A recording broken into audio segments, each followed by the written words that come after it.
ହେଇଗଲା ନା ମୁଁ ଯୋଉ କାଲି ତମକୁ କହିଥିଲି ଭୁବନେଶ୍ୱର ସେ ପ୍ଲଟଟା ତମ ନାଁ ରେଜିଷ୍ଟ୍ରି ହବା କଥା କୌଣସି ପ୍ରକାର ହେଇପାରୁନାହିଁ କାରଣ ଭ୍ୟାଲୁଏସନ ବଢିଯାଇଛି ବର୍ତ୍ତମାନ 1.5 ଲକ୍ଷ ଟଙ୍କା ଦରକାର ରେଜିଷ୍ଟ୍ରି ପାଇଁ କଣ କରିବି ରେଜିଷ୍ଟ୍ରି ହେଇପାରିବ ତମେ ମତେ ଭୁଲକୁ ଯିବ ପ୍ଲିଜ ତମ ଟଙ୍କାଟେ ନାହିଁ ଆଉ କଣ କରିବି ଟଙ୍କା ନାହିଁ ମୋ ପାଖରେ 1.5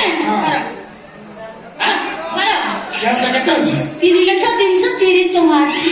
ହେ ଭଗବାନ କଣ ହେଲା ପ୍ରକୃତରେ ଲକ୍ଷ୍ମୀ ଲକ୍ଷ୍ମୀ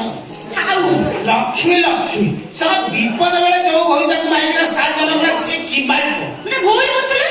ନା ନା ମୁଁ ଭୁଲ ବୁଝିଲି ମୋର ଭୁଲ ହେଇଛି ଲକ୍ଷ୍ମୀ ଲକ୍ଷ୍ମୀ ଆଉ ପ୍ରକୃତରେ ଆଉ ତାହେଲେ ଆମର ଜମି ରେଜିଷ୍ଟ୍ରି ହେଇଯିବ ବାହାଘରଟା ପୁରା ଧୁମଧାମରେ ହବ ଆଉ ଡିଜେ ଫିଜେ ବଜେଇକି ଅଲଗା କଣ କରିବା ନା କଣ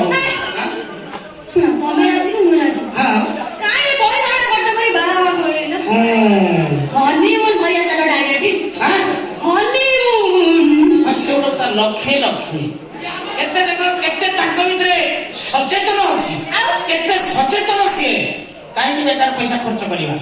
ଆମର ବାହାଘର ମୁଖ୍ୟ କଥା ହଉଛି ଆମେ ଚାଇନା ସାଙ୍ଗରେ କମ୍ପିଟିସନ କରିବା 140 ଟାକୁ 141 କରିବା କି 142 କରିବା ଆମର ଉଦ୍ଦେଶ୍ୟ ଏଇଆ ବେକାରଟାରେ ଡିଜେ ବଜେଇ ମାଉଁସ ଦେଇ ମଦ ଦେଇ ଗୋଟେ ବେକାର ଧନ୍ଦା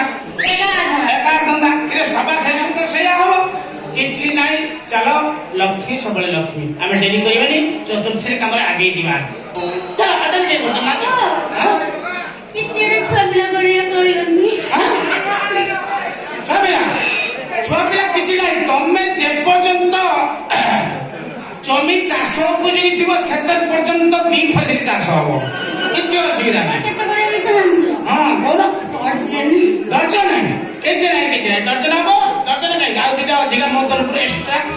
ହବ ଚିନ୍ତା ମତେ ସେଇ ଯା ବସିବ ମୁଁ ଘରେ କ୍ଷୀର ଲଗେଇଛି ଆଣିକି ଆସିବି ପିଇବେ କ୍ଷୀର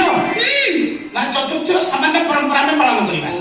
କ୍ଷୀର ଟିକେ ପିଇବା ଆଚ୍ଛା କ୍ଷୀର ଯଦି ପିଇବା ଟିକେ ପୋଡା ନଡିଆ ଗୋଟେ ଆରେଞ୍ଜ କର ଶୁଣ ଘରେ ଗୋଟେ ବୁଢା ଆଳୁ ଅଛି ଆଣି ତମ ପାଟି ପୁରେଇ ଦେବି ପୋଡା ଜିନିଷ ତ ଦରକାର ଆଳୁ ହଉ ନଡିଆ ହଉ ସେଥିରୁ କଣ ଅଛି ପୋଡା ଆଳୁ ଛଡେଇକି ନେଇ ଆସିବ ଡାଇରେକ୍ଟ ମୋ ପାଟିରେ ପୁରେଇ ଦବ ଆସ ତମେ ଆସ ମୁଁ ପୁରେଇ ଦେଇକି କଥା ଆଉ ମୁଁ ବସିକି ତମେ ଆସିବ ଆଉ